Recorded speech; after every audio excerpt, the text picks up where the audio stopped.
Durgapur waste विधानसभा क्षेत्र के एक बड़े हिस्से में पिछले कुछ दिनों से पानी की गंभीर किल्लत देखने को मिल रही है।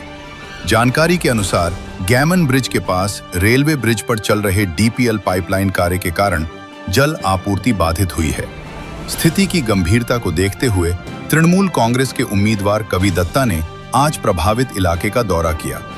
उन्होंने मौके पर मौजूद अधिकारियों और पार्टी कार्यकर्ताओं से विस्तृत चर्चा की और समस्या के शीघ्र समाधान पर जोर दिया।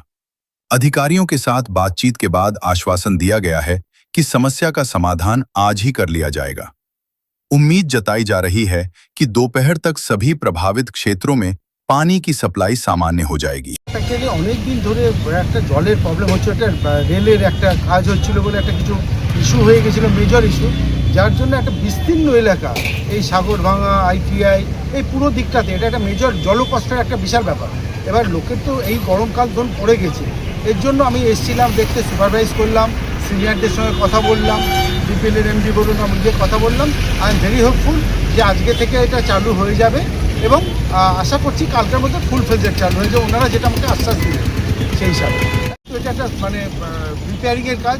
একটু আমরা দুর্গাপুরবাসীকে ধন্যবাদ যে তারাও সহনশীলতা দেখিয়েছেন একটু। Thank you.